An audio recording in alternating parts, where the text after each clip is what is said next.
Okay, good to see you. Good morning, good afternoon, everyone. Welcome to the Teacher Training Academy 2023. My name is Bartłomiej Janiak, and I am the host and the presenter of today's session.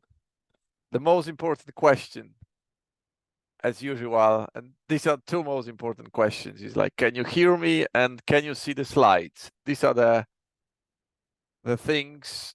Yes, yes, yes. So we'll be using chat. So great that you can participate. Hope you're enjoying your time, that you're having a good day, or that you're gonna have a good day, or maybe a good evening, depending on the time zone. I guess we'll slowly start because this is the almost the end of the Teacher Training Academy. So there are two webinars to go, and today we'll talk about stress. And on the 7th of November, you've got developing writing skills. And the last one, we've got computer-based test best practice. So these are the two pathways. One of them, computer-based test masters is aimed at enriching you with the skills and the knowledge on just preparing effectively for the computer-based test. And today, this is the example, computer-based teaching experts. This is like the aim of this was to equip you with the skills to be the same yet different teacher, just to bring the teaching skills on a different level, if that's an option from you. Please remember that once you accomplish all the webinars in one of the strands, then you'll be able to get a Credly badge. So you'll have a chance to get two Credly badges, like a form of digital credentials that you can share in social media and can share it in your professional development. There is also a digital notebook, so you can download it from the Teacher Training Academy. You have all the webinars. There is editable place where you can take notes, and there's always an optional homework from every webinar. And I really, really hope that at least some of you will have the courage to put the homework into practice, because this is the most important element, is to practice in between the sessions. Okay. Of course, you'll get from me, those who attend the webinar will get a feedback question and a certificate. Certificate is editable. It means that you can put your name yourself. So without further ado, dealing with stress, as you probably know, and I'm sure you'll agree, stress is like inextricably linked to every exam preparation, or to every exam, or to every event, whether we want it or not. We will experience stress, and our students will experience stress as well.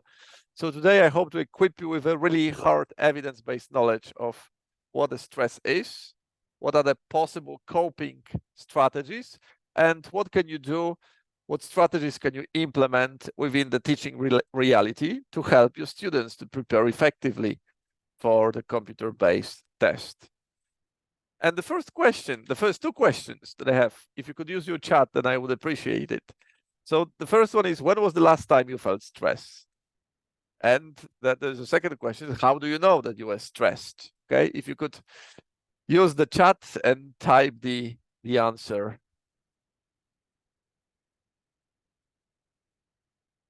When was the last time you felt stressed? And how do you know that you were stressed? 1 hour ago? Okay. A loss of a person, my condolences, okay? Anyone else? So when was the last time? And how do you know that you were stressed? Okay.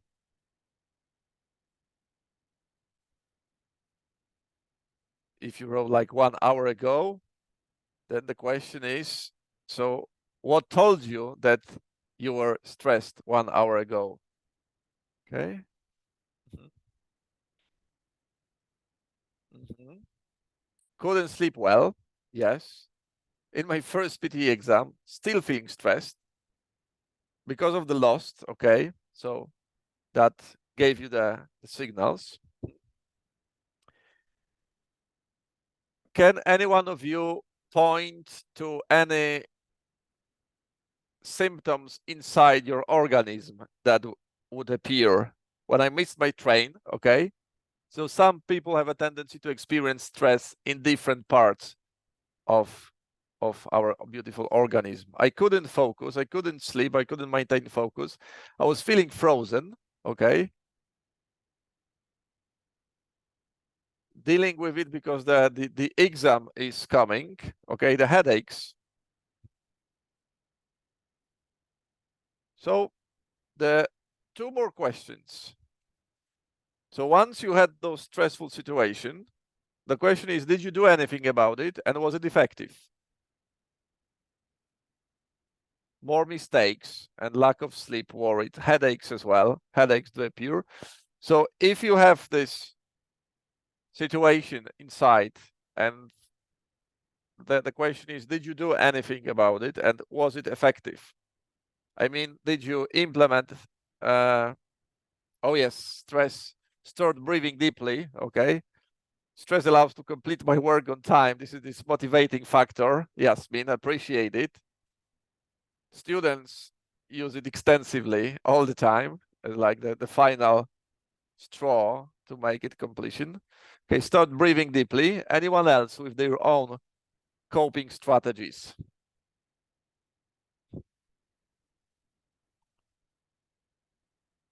Take a break, okay, to drink pain medicine, okay, so as to sleep. Sometimes listening to good music might help because of this. There are some reasons behind. Drinking coffee, that's an interesting one. Usually when the stress is high, you experience a tension, and drinking coffee might be a way to distract yourself, but then the caffeine makes it more intense. Express my opinion, okay? Talk to someone more experienced, okay? Trying to sleep. So you all have your own strategies and style, and I'm pretty sure that you can say whether they are effective or not effective, or maybe they are effective in the short run, but they are detrimental in the long run. One of the strategies which seems effective at the very beginning is avoidance, okay? And strategically, avoidance could work well, but chronically it will be detrimental for the personal development. And the things you need to know is what a stress is and what's the stressful reaction. A quick look in the history, because this is the field I'm interested in. My professional background is in the psychology of motivation. I deal with perseverance, mental toughness, and the stress. I run various workshops on stress management, on the stress cooperation, physical or virtual 1 day or 2 day events as well.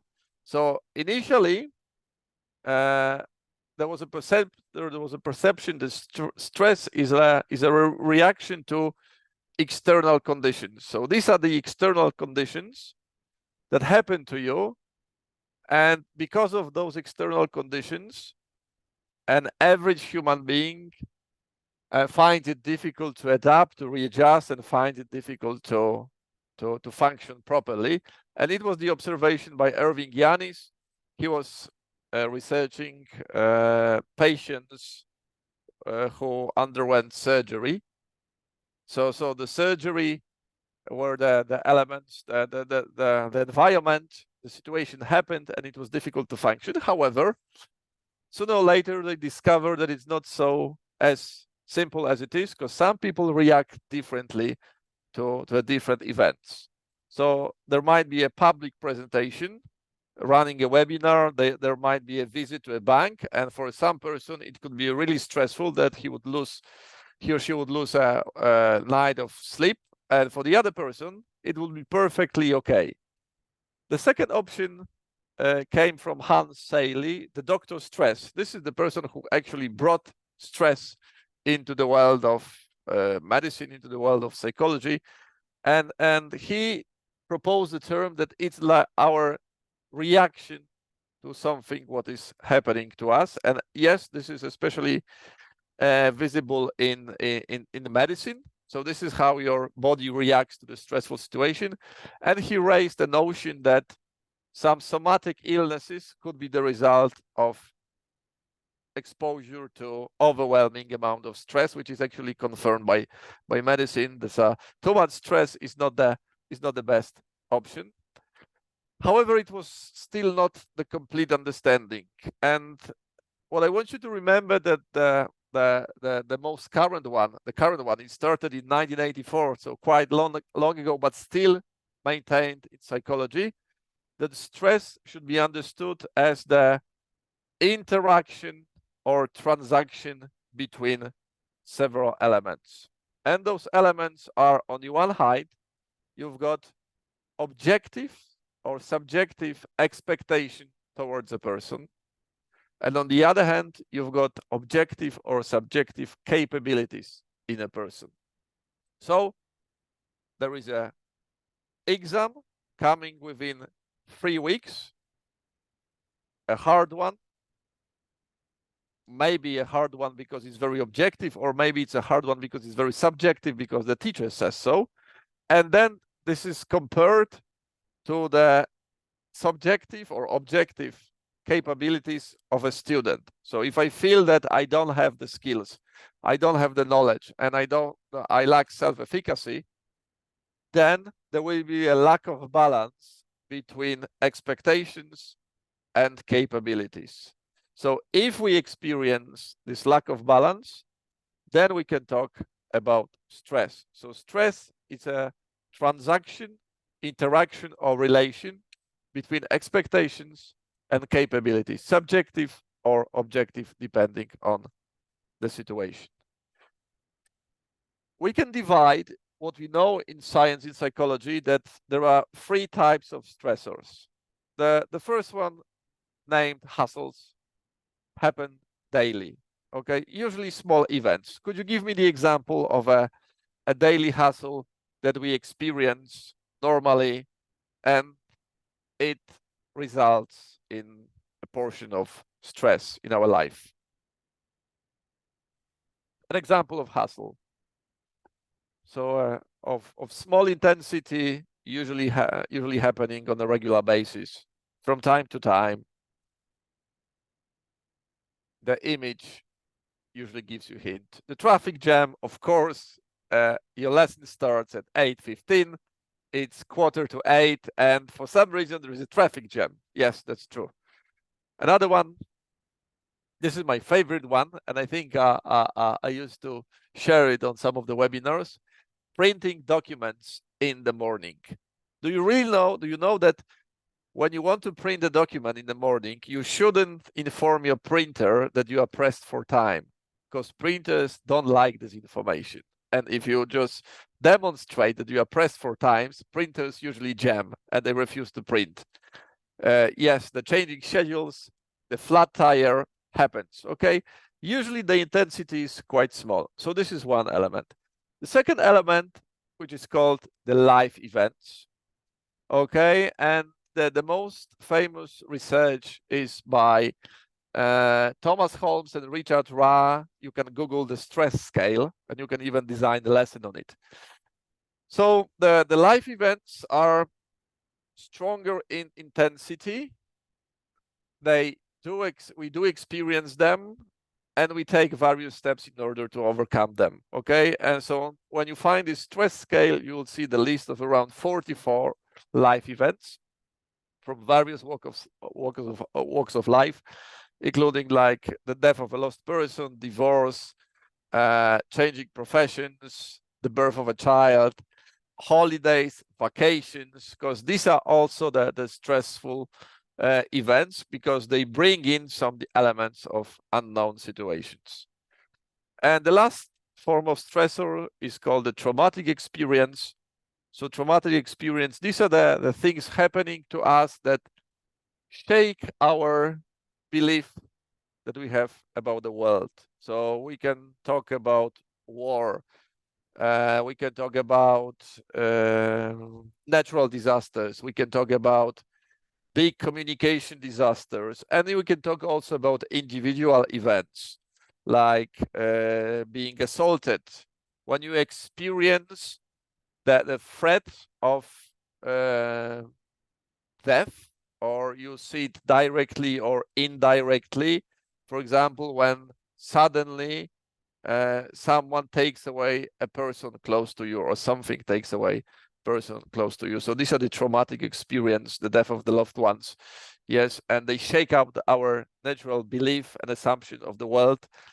And these are the things that you cannot go indifferent about, or you cannot pretend that you don't see them because they are so strong in nature. Okay, and sometimes, most cases, we do well in course of time. Sometimes we need professional support. And every stressor could be described looking at these 4 characteristics. It could be described looking at time perspective, whether it's single event or cyclical. It happens regularly, but in cycles. Okay, either it happens once in a lifetime, or every year you have to undergo an examination or the final test when you finish a language course. So when you talk about, for example, exam stress, this is the category, the domain. Exam stress has 4 stages. The first one is preparation. The second one is taking the test. The third one is awaiting for the result. And the fourth one is getting the result.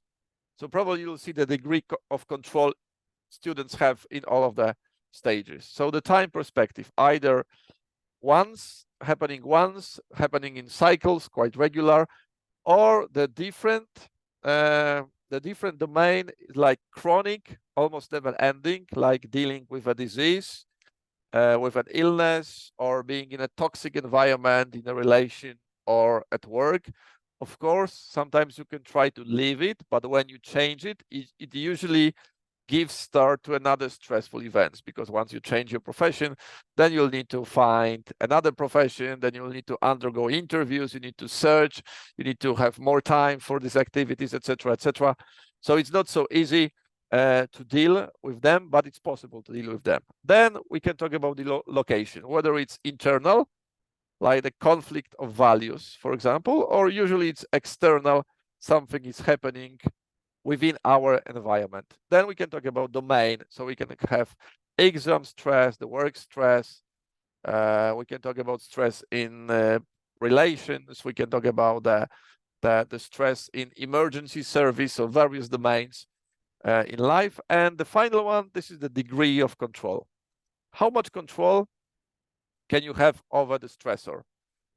Can you predict the stressor? Okay, once you predict, can you do something just to minimize the risk of this stressor becoming stronger or bigger? Or maybe it's just the illusory control, which is also a good option to deal with some of the events. You think you have control, and because you think you have control, you take more actions. The world of science confirms that majority of stressors could be controlled to some extent. To some extent, majority of stressors, okay?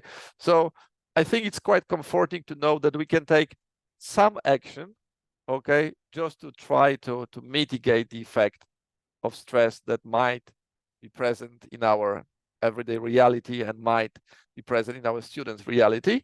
For example, when you talk about exam, now you will know it, that there is a quite big portion of control within exam stress, especially in the preparation period, and especially in taking the test. Okay, awaiting the results and getting the results, these are 2 different stories. You cannot do a lot, but the preparation period will be the key to take it effectively.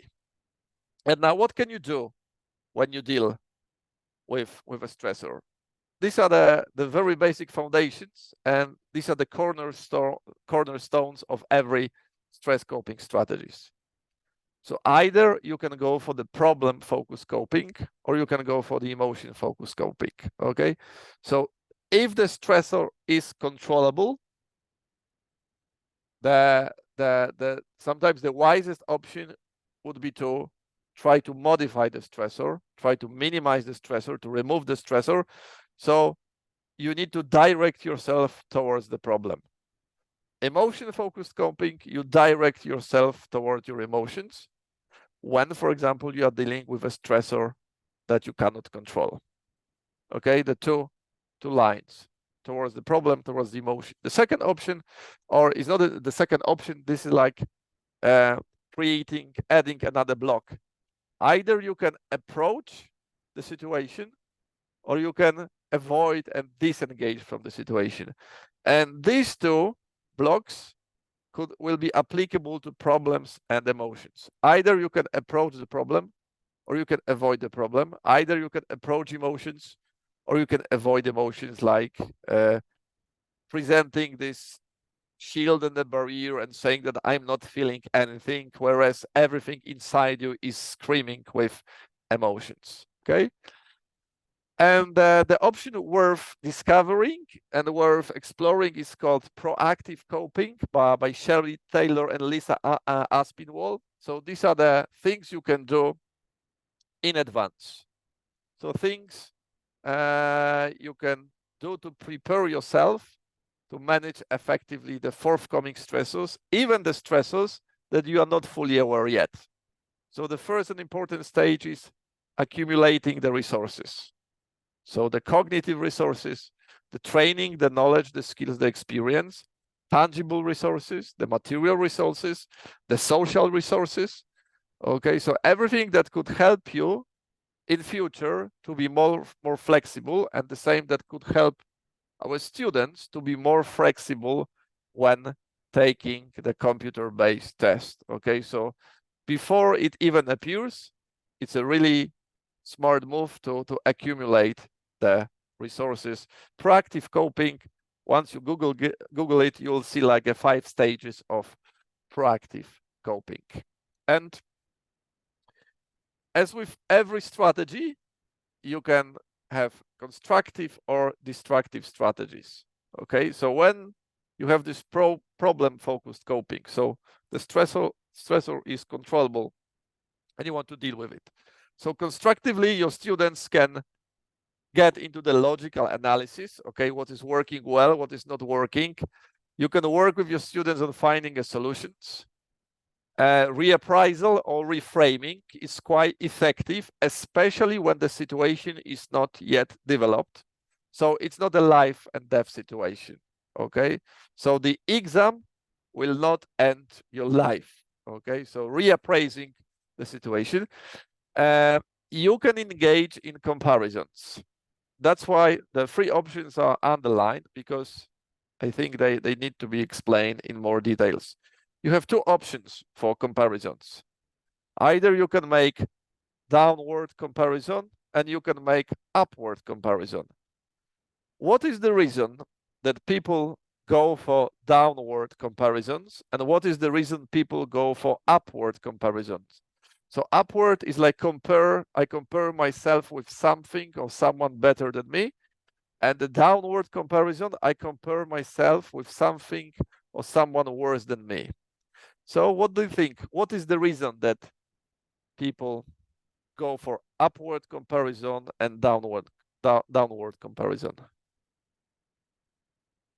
If you could, upward comparison, yeah.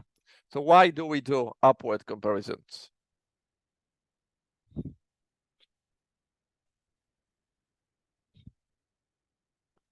Yeah. What is the reason behind upward comparisons? To grow faster, to be better, to be competitive. Yes. Healthy understanding of upward comparison is something that you've just written. So you look at someone better than you, and this person serves as an inspiration. So it sends a signal. If this person can achieve it, I can achieve it as well. Maybe I'm gonna ask this person about the steps in order to get to this place. So this is the strategy, and you can already have this signal, a light in your head. When you work with the mixed ability classes, the best students could be good on condition that they tell how to get to this level. Not that they will present themselves only like they shine because they are the best, but they tell how to get to this level. Okay. Unfortunately, as you probably know, the internet And people using upward comparisons in internet, they have this dark side of upward comparisons, which they observe the Instagram pictures and they say, I will never get there because, well, this person is totally different. I will never get this score as this person in the language test because he's way, way more intelligent. So this will be detrimental. You can always go for downward comparisons, but downward comparisons will be in the emotion category, because the only reason that people compare, for example, when they experience illness, and that there was a research with the patients dealing with cancer. So when they experience something severe, chronic, life-threatening, the downward comparisons could be used to provide a sense of comfort. Basically, it's nothing negative that you are just mocking the other person. It's basically you compare yourself with someone just to bring up your self-worth in a very difficult situation. And this is the only reason. The negative side of downward comparison is that they don't serve as an inspiration. That's it. Okay, you don't get motivation and you don't get steps what to do better. So in exam, upward comparisons, yes, on condition that then you ask this person, okay, can you tell me what to do to get to your level? And then problem and destructive options. So procrastination, the very famous one, becoming aggressive, blaming a person, blaming the system, blaming the teacher. I underline two options, hard options and altruistic behavior, because this requires a bit of explanation. So the altruistic behavior is if you can imagine a situation that there are 3 days before the test, and the student, instead of trying to study and trying to work really hard, this person starts helping the person, or engages in altruistic behavior like cleaning the room of his or her grandma. Of course, this is good, but it shouldn't be happening 3 days before the test. But what happens if this person fails the test? This person generates the reason like, oh, I'm quite intelligent, but I failed the test because I was helping the other person. So you see, this is the strategy not to approach the problem, but to maintain the self-worth on a high level in case of a failure. Okay, it doesn't help to solve a situation. And the hard options, some people choose the hardest possible options to solve the problems, the options which are impossible to manage. But if you choose the hard option, then you always have an excuse that, well, my way of studying was the most challenging ever, and I couldn't manage. So sorry, it's not because of me, it's because of those options. Okay, that's the exact meaning or procrastination. Come what may, so basically waiting for the things to happen. And then you've got constructive and destructive emotional strategies. They are fairly easy. So destructives are either you deny, you become passive. There's binge eating, binge drinking, dwelling on the negative, so catastrophizing, creating the worst case scenarios, etc., etc. So in every domain, once you work with your students and you see your students presenting some strategies, then we should be aware whether they are destructive or constructive in the long run. And now the things you can do to help your students or to equip them with the skills once they deal with the stressful situation. So the first option is like, when you experience stress, usually the anxiety kicks in, you experience various symptoms, and these are the bodily sensations, okay? So once you experience bodily sensation, the best you can do for yourself and for your student is to engage with them in some form of physical activity. before the breathing exercises, before the reframing and the cognitive solution finding, you need to address the physical realm of our of a human being. And there are two variations that I like to do in my workshops. One variation is called the dance of your life. And it can be done within any lesson, online, physical, the best option. So what you do is basically you ask your students to provide the list of their favorite songs. You can just upload them on Spotify or YouTube, whatever. And then you select at random every lesson or so. And the instruction is either they face each other or they face the wall. I like to do it in pairs. One person, the instruction is that he or she has to dance the best dance of their life, and the other person has to do the mirroring. Okay, so mirroring the same movements. And these activities should last from 40 seconds to a minute and a half.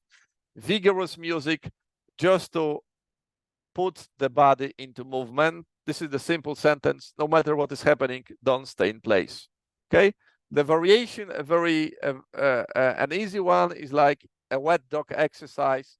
So you ask them to shake it out by giving them instruction that they need to shake out the hand, they need to shake out the leg, they need to shake out the belly, they need to shake out the chest, and the final one, they need to shake out the facial tensions, so to make it as loose as possible. And you can design a simple English language speaking activity around these two elements. The second option is, because there are two variations, there are two strategies. There is exteroception and interoception. Exteroception is basically getting the information that you are getting the information from the outside. So everything about your five senses. Interoception is, these are the information coming from the inside. So the pain, the change in the temperature, the tension, and they usually give you kind of feedback, and they tell you whether you are stressed, whether you are lonely, whether you are hungry, whether you are sleepy, etc., etc. So in the moments of a really high tension, so those extreme situations that you might have someone, a person who is, well, it's not possible to calm this person down. In this situation, it's not the best option to ask them to concentrate internally, because they might concentrate on something which is already causing anxiety for them. Okay, so concentrate on breathing or concentrate on your heartbeat. And once I concentrate on my heartbeat, I experience this really breathing heavily, and then I add the information to it. So in this situation, what you can do is you can start with directing students' attention externally. Basically, any activity that would employ the use of senses. So look around the class and find 5 objects with the brown color. Look around the class and name 5 things that are big, small, whatever the level that you are dealing with. You can make it complex or challenging, naming the objects without giving them the English name. I usually do the Haribo therapy, so I like to keep the pack of jelly bears, and I give a jelly per person. And the instruction is, during the 1 minute, they need to either to observe the jelly, or if they are willing to do it, they put the jelly inside their mouth, and during the 1 minute, they need to discover as many details as possible about the jelly. They cannot bite it. So they need to discover the taste, the size, the structure. Is it flexible? Is it hard? Whatever. It lasts from 1 minute around to 1 minute 30.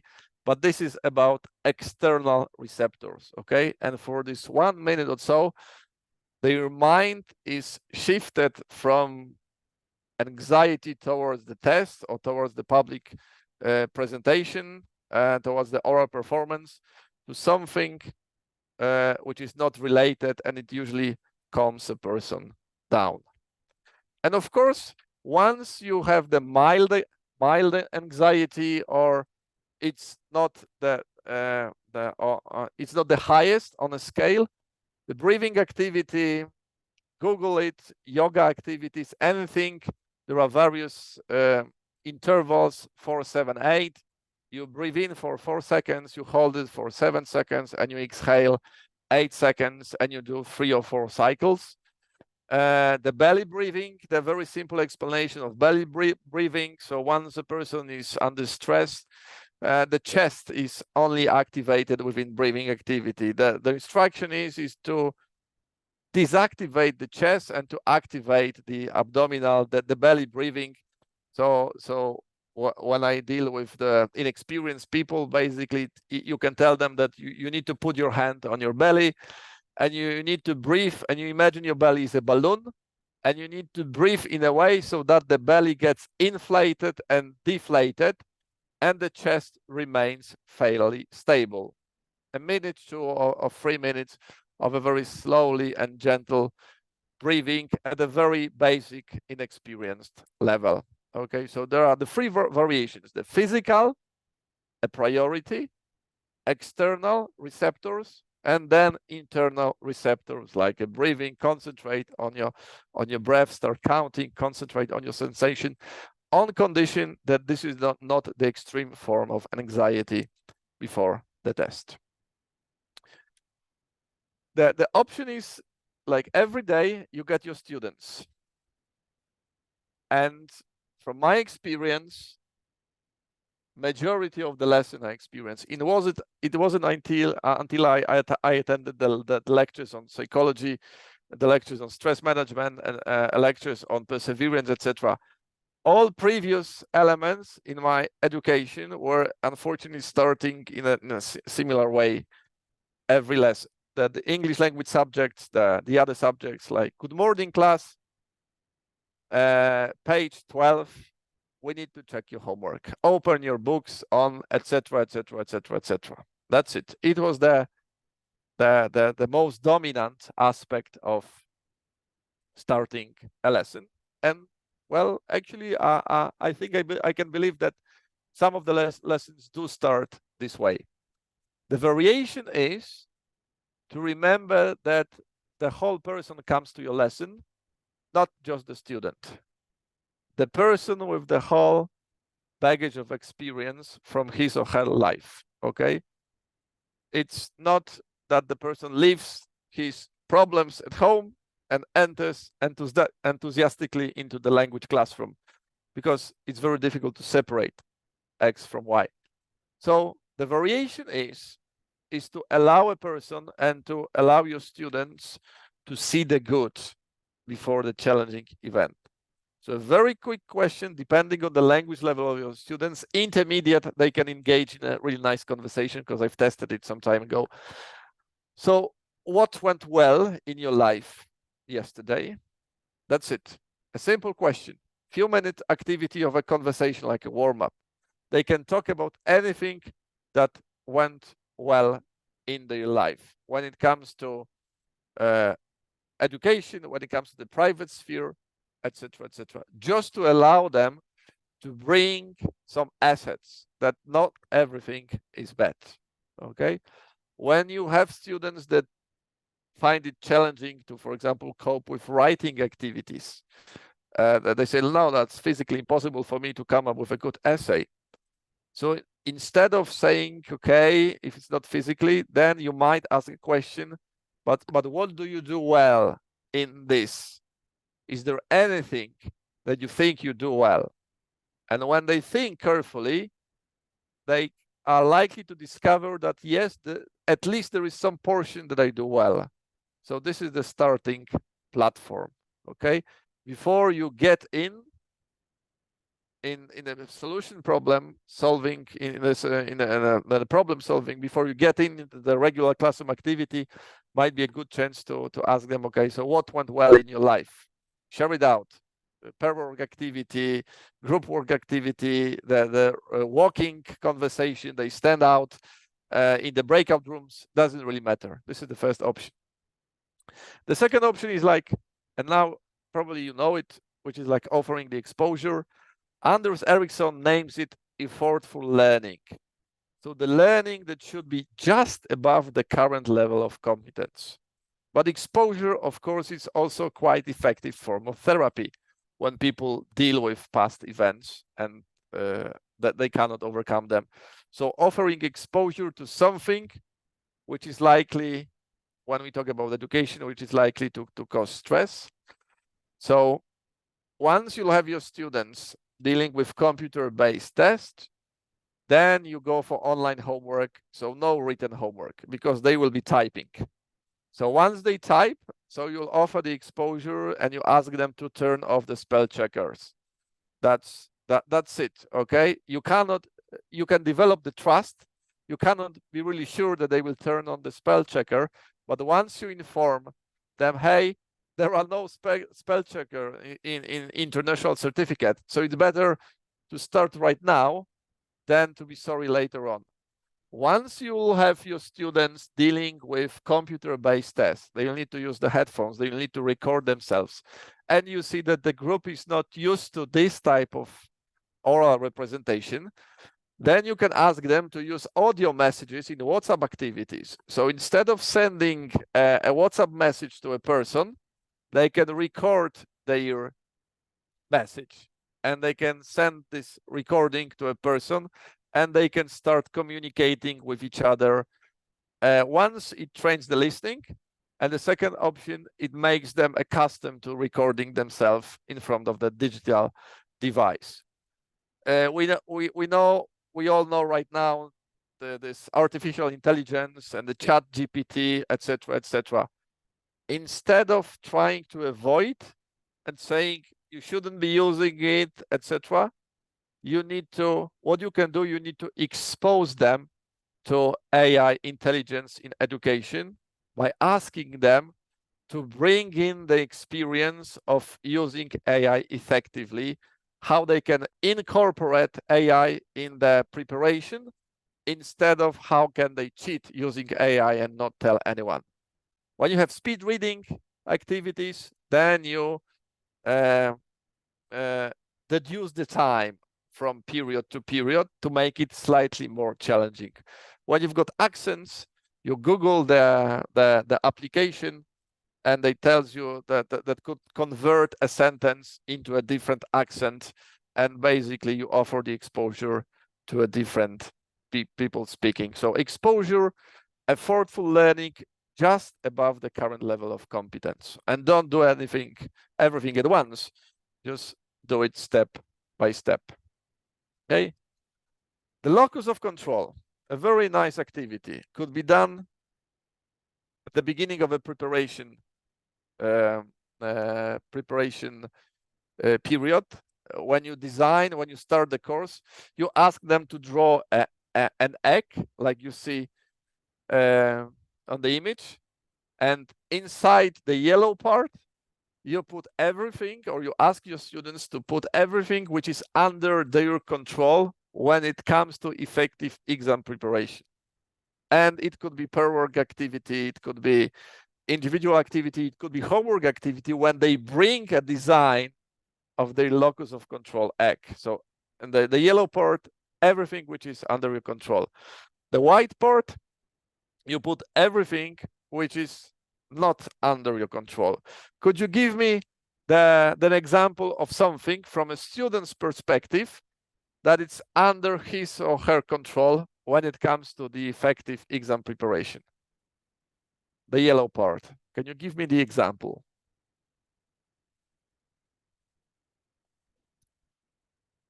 Imagine that you're a student, time that you will devote to learning, the resources that you will try to accumulate. Yes, definitely. Mm-hmm. What else is under the person? What else is under the control? The answers. The questions are under control. The questions for sure that he or she can ask during the lesson. Okay. And the answers depending, basing on the knowledge. The level of difficulty they can choose, yes.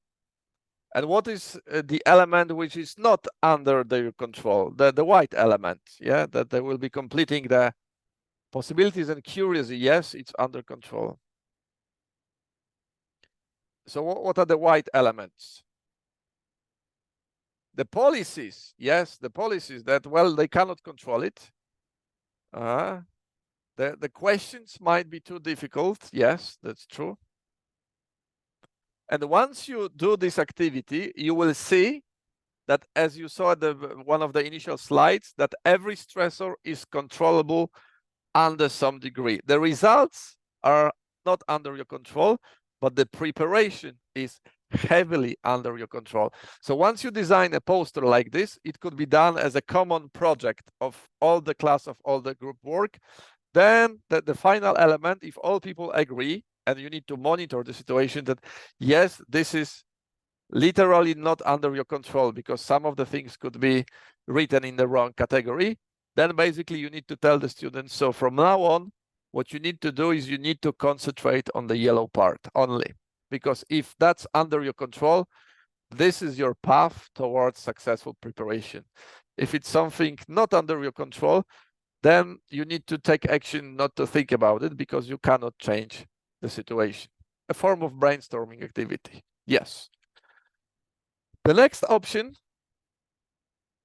we are just in this preparation time. Yeah, the preparation time is work with obstacles. And if you haven't seen this webinar, it's on the Teacher Training Academy.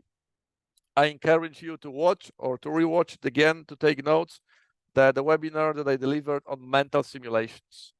So the huge gift you can offer to your students, and they will be really grateful for it after some time, is to teach them how to work with obstacles before they happen.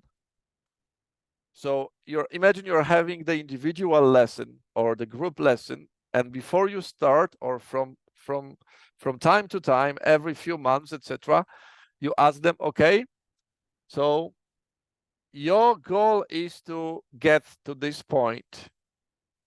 What do you think might happen to you as you go there? Asking what are the obstacles that you could face once you'll get on your way to your desired score. Okay, imagine a student is starting the preparation course at your school, and you ask this question at the very beginning. Okay, there is half a year of preparation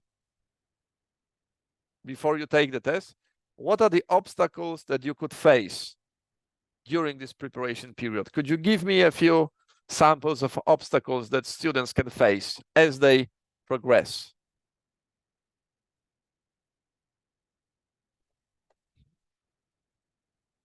And this question should be asked during the lesson. Time management. Yes, they work full time. Okay. They want to study. Yes, but they have family to look after. Yes, they can get tired. That's true. I can just lose energy, or I can get an infection. Yes, I could be exhausted because I have too many things to do. The grammar concept might be too challenging for me. I can get distracted, Alexandra, yes, during the class by my thoughts about holidays, by a person, by a message, etc., etc. So you make a nice list of all the obstacles. You can make it in a beautiful digital format and share it out. But once your students name the obstacle, lack of concentration, same, good option. People do lose concentration. Once you name the obstacles, then you ask your students to come up with the strategies they are likely to employ when those obstacles happen. Okay, so then you take a person and say, Peter, you wrote lack of concentration, or you wrote that you'll be distracted during the lesson. So let's think together, or you can think yourself, what strategies can you use to overcome this obstacle when it happens? Okay, this is the strategy. This is the wonderful gift that you are teaching your students, that they will take further outside your language class. The first gift is like thinking about the obstacles. It's not catastrophizing. It doesn't make the universe throw more obstacles at you. No, this is just proactive thinking, but then you need to engage in the solution creation once you have the list of those strategies. Okay, so working with obstacles, not only naming them, but then making a plan. They might happen in life, but there is a good probability that they might not, because who knows what's going to happen in the preparation time, okay? And then this is the thing that one of my boxing coaches long time ago used to say, but then I transferred it into the teaching reality, into the training reality, and then I saw some really good psychologists doing it, that he used to say that every training session should finish with a sense of achievement, no matter how hard it is, no matter what opponent I gave you for the sparrings, that every training should be finishing with a sense of achievement. You could be tired, you could be hurt, you could lose the sparring, but you should leave my training with a sense of achievement. And this is applicable also for the language learning reality. This is the question without answering. How do you know that your students finish your classes, finish the week with you with a sense of achievement? Or maybe you just assume that they should have the sense of achievement. So one of the easy strategies to introduce in life, either I saw some friends of mine in psychology that when they have students and they have the notebooks, usually they ask them to open the last page, and during the workshop, the 90-minute workshop, there were 5 minutes by the end. They need to jot down a single word, single sentence, single observation that they take away with them from this particular lesson. And once they leave the classroom, if you deal with the teenagers, you can offer them the high five and say, okay, what's your achievement? What is your takeaway? One word, one sentence, one observation. And then you try to teach them that the lesson could be challenging because they could be dealing, I don't know, with the present perfect continuous or the conditionals or the speed reading, whatever, but they should leave with a sense of achievement, okay?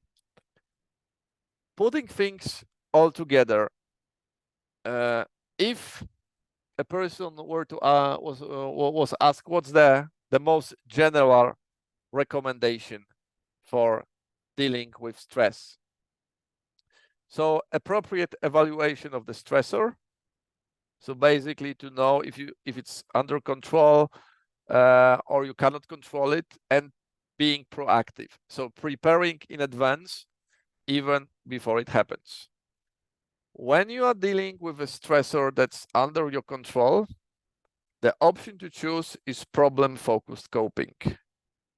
Okay, when you are dealing with a stressor that is not under your control, then the emotion-focused coping should be the option to go for. However, as you can see an asterisk, sometimes in order to engage in the problem-focused coping, you need to engage in the emotion-focused coping. Okay, so you need to quieten yourself down in order to think clearly. So it's a very graphic representation, but please remember that they are linked with each other.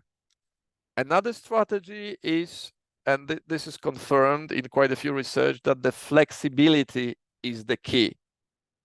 The more strategies students have at their disposal, the better they are when they will face challenges. Okay, so if they know about the physical activity, about the physical tension, if they know about the obstacle creation, if they know how to work with the achievements, if they know how to name the emotions, if they know how to breathe, if they are being exposed to the challenging options, the greater flexibility, the bigger the chances of dealing with a stressful situation successfully.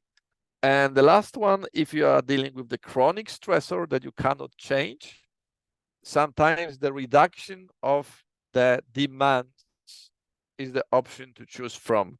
So this is the example of someone with a chronic illness and you cannot, as sports person, so instead of trying even harder, because this is the natural reaction for some people, when your goal is blocked and you cannot achieve it, then people start to work even harder than it's recommended, and they start to engage in the heavier trainings.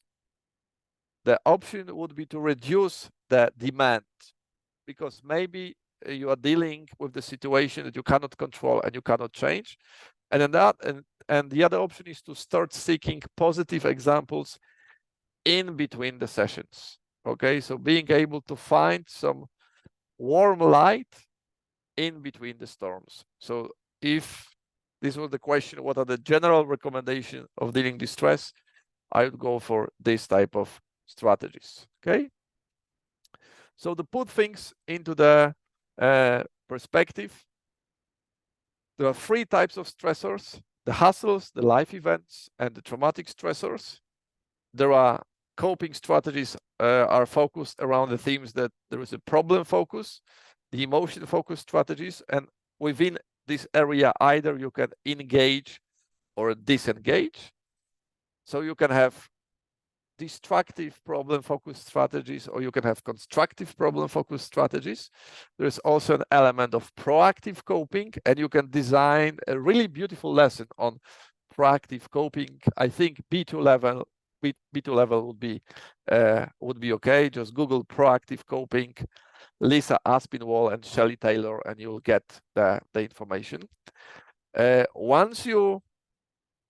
things you can do for your students, just to help them to deal more effectively. Remember about the physical activity. Sitting 45 minutes or 90 minutes is okay, but you can squeeze in 1 minute dance of your life, the bell, shake it out as a wet dog activity. Go for exteroception, so asking them to name the objects around them. Jelly bell therapy, a beautiful mindfulness activity. Remember about the breathing on condition that the anxiety level is not too extreme. See the good and allow your students to start the lesson with some positive element like what works for you, what went well yesterday. Make sure that you finish the lesson with the sense of achievement that your students, and you should also finish the lessons with the sense of achievement. Work with obstacles. Don't be afraid to ask your students what are the obstacles on your way, and offer beautiful exposure. Okay, not too easy, not too hard, but make them exposed to something that is awaiting them in the near future. Okay, so that will be, I would say, the peel of dealing with stress. And now there is a question to you: what is your takeaway? One sentence, one word, one observation. If you could share it in the chat, I would appreciate it.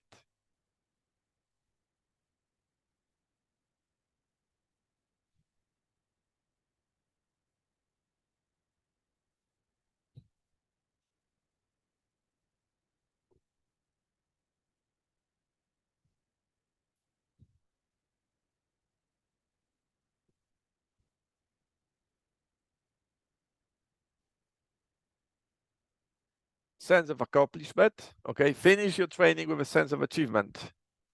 The best line. Just put it into practice. See how it works. Try harder. So be problem oriented. Yeah. Try to cope with the stressor. Okay. Thanks a lot. Anyone else?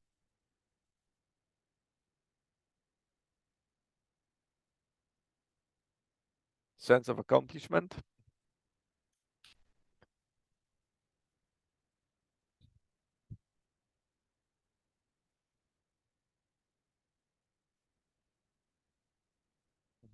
Practice every day. The flexibility, the downward comparison, it's also the option. Yes, if you seek comfort, it needs to be addressed just to feel slightly better, but then you need to move on. Go forward, even with troubles. Yes, try to manage. You have the two strategies to cope with the problem, cope with the emotions, and you can mix them all together. Thanks a lot. So my wish for you is basically to implement one element into practice. Choose the one which is most suitable for you and for your teaching reality. And if you think it could improve the efficacy it could improve your exam preparation time with your students. So teach them these strategies and offer them the gift that, okay, we learn a language, we learn to take the test, but you learn to become a better person in general, because once you finish the test, you'll end up in life. And this is the strategy that could help you in life as well. Making a plan, of course, and becoming realistic with a goal. That's true. So thanks a lot for being with me. I appreciate your comments and I appreciate your interaction. Enjoy the rest of your beautiful day. The next session will be on writing skills for Pearson English International Certificate. And the last one will be on computer-based test best practice. So you can register for them on the Teacher Training Academy website. Thanks a lot once again, and enjoy the rest of your beautiful day.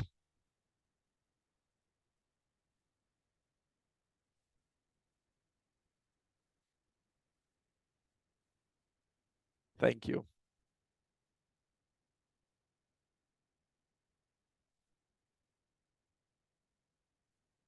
Bye-bye.